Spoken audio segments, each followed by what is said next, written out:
Hello everyone, my name is Carice Brown. I'm a content strategist here at Marketing Rhythm. I'm going to be talking about the growth in email marketing, and I won't be going on about the history of email marketing over the past, like the history of where it started and everything. I'm going to be going more into about the sudden growth in it of the past 5 to 10 years, but then also what firms continue to do to improve, and then ending it off with the future of it. Where is it headed? For companies, as it continues to grow, as people continue to use it. So, getting right into it, why the sudden growth in email marketing? The growth of email marketing has increased a lot, obviously, but what email marketing allows for businesses to do is to send those customizable and targeted messages to their customers, and as a way to just a different way of reaching out to them, and communicating with them just in a different platform, as opposed to sending newspapers or word of mouth. It just allows for them to gather as much information as they can, and send those personalized custom emails. So that's something they are continuing to do over time. But then you've also had the change in behaviors of the audience, of the customers. What I mean by that is that you have people who like to see certain things, so images more than text. And it shows based on HubSpot that it's about 65% of people prefer more images in their emails rather than an all text email. So that's something that you have for people that companies have to continue to look at when they're doing their marketing with email marketing. But then you also have the switching devices in which people use to look at their emails. So the switch from computers, or PC to your mobile device. So getting into me, I'm using my mobile phone majority of the day, almost all day, every day, as opposed to a laptop. It's on the go as I continue to progress throughout my day. So I'm typically opening up my emails on my phone. So having that as a viewing option, make sure that you have your emails optimized for mobile devices. It's going to be a key part. I want to talk about that a little bit more as well. But switching into the next part of it, what can companies or firms do to continue to improve on their email marketing? And this one is going to be very simple, but it's a very important part of it, and that is to have a strategy. And it sounds simple, but it is actually difficult to come up with a strategy of what you want to continue to do as you're going and just continuing to find a way to reach out to your audience. And some people feel like they can plateau because they don't know what they want. So figuring out what you want to do and how you want to do it is going to be the first key in terms of continuing to improve. Before you even get started with email marketing, you should know what you want to do with it, how far you want to take it, because that is going to be a very key part into how you go along your process when using email marketing as a way to reach out to your audience and hopefully increase sales as well. And then, like I mentioned before, optimizing for mobile. And this is a very, very interesting and very important part, because a lot of people are on their phones nowadays. So you have to make sure that you have that option available for your audience, so that it doesn't have to change for them when they're looking through different things. They open up an email and see that, like, this looks like I need to be on the laptop to do. Majority of people aren't going to actually run out to the laptop just to open up an email again, when they have their phone as an option to do it. So making sure that your emails are optimized for mobile so that it can go into your audience. And like I said, it's all about the customization and personalization, and mobile optimization plays a huge part in that. So that is one of the more important ones as well. But then, like we mentioned, personalization, and this can go a variety of different ways. When we're talking segmentation, meaning dividing your audience into specific groups based on interesting key factors and demographics, psychographics as well, based on buying properties, when they decided to purchase, time of day as well. So being sure you have the personalization within segmentation, because you don't want the same people receiving the emails if they don't like it.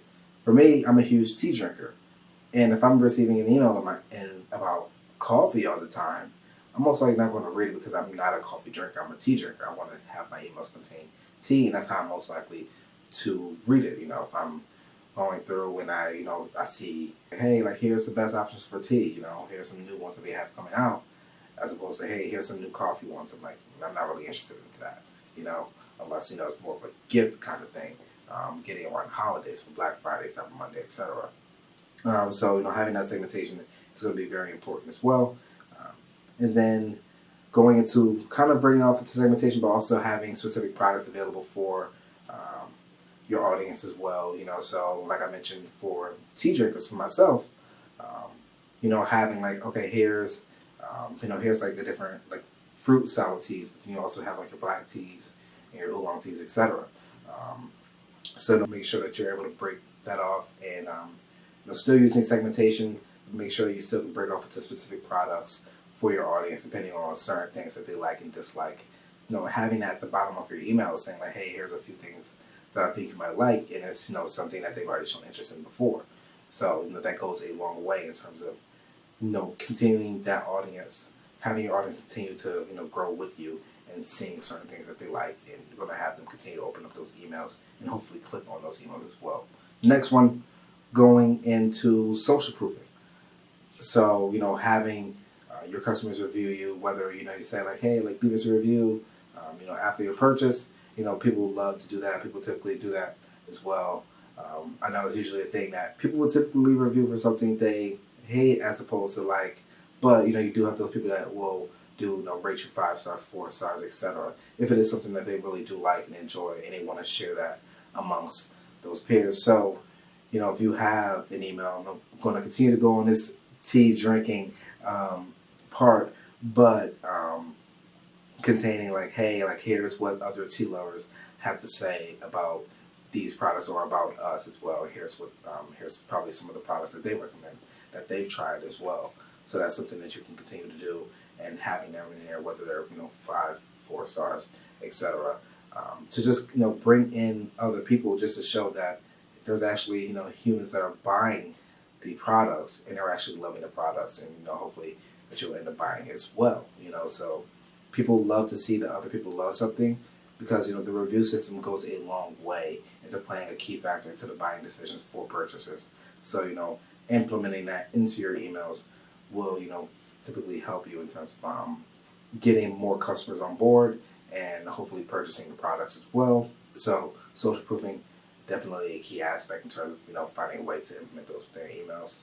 And then going into the last part of the personalization is going to be user-generated content. So what I mean by that is having pictures or just different things that people love to see in terms of showing off your products.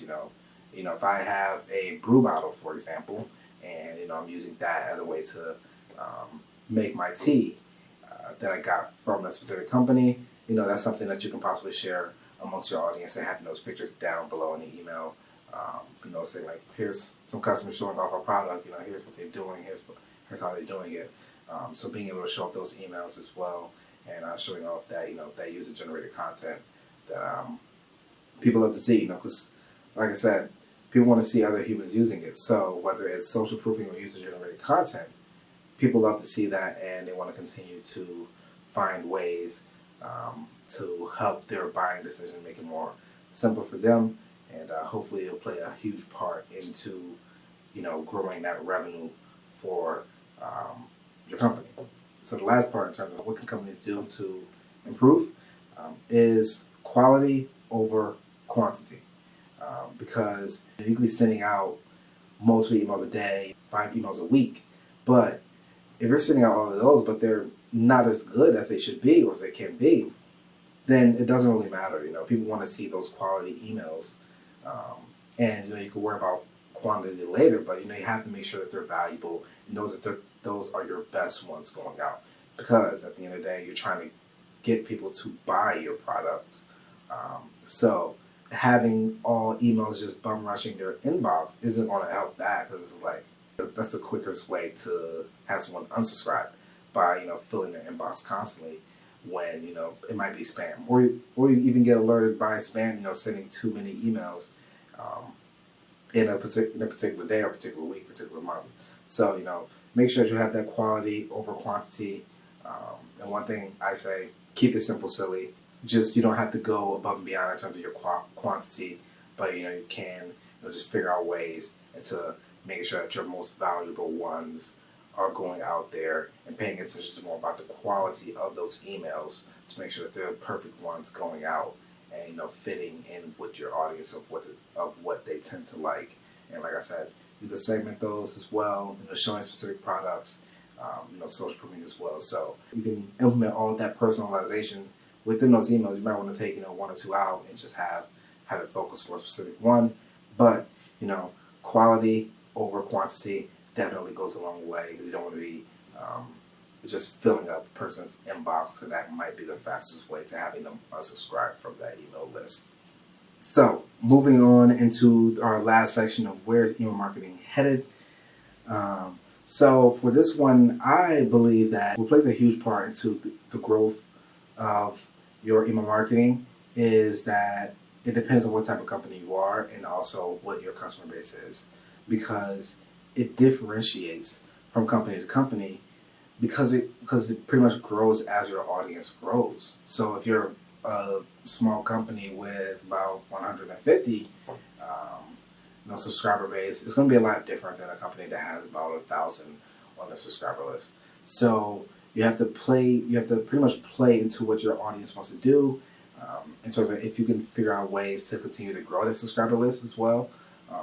Implementing different kind of campaigns and promotions as well within your customers, but then also finding ways that you can continue to just grow in terms of your email marketing strategy as well. So it does play a huge factor into what you're looking for. Like I said, pay attention to that strategy as well for your individual company, but then also looking into growing your audience so that you can grow your email marketing, because it's going to be a lot different from company to company. Going off of that, but then you also have analytics as well. Analytics plays a huge part of it as well in terms of looking into that one, looking into how your audience grows and also the future of it, because everyone's looking at the numbers these days. So having that quantitative data is going to play a huge part of it as well. But in closing, my takeaways, like I said before, the sudden growth in email marketing are playing a huge factor in terms of the different viewing options that have currently been improved as technology has grown over time, and then also the changing behaviors of your audience as well. Then we talked about going into the how can firms continue to improve on their email marketing. So that's playing more into having a strategy, optimizing for mobile devices as well. Then personalization playing a huge factor into that as well. Talking about segmentation, specific products, social proofing, and then also user-generated content. And then also going into quality over quantity for your email. So make sure you keep it simple, silly, and try not to flood your email, your customers' inboxes, because then, like I said, might be the fastest way to having someone unsubscribe from that subscriber list. And then going into the growth, so the future of email marketing, about where it is headed, and then that's more about it's going to grow as your audience grows, but it's going to be a lot different from company to company. So being sure that you're paying attention to that and looking at the data of your audience. But thank you. I hope you all enjoyed this. Like I said, my name is Chris Brown, strategist here at Marketing Rhythm. Thank you. Bye.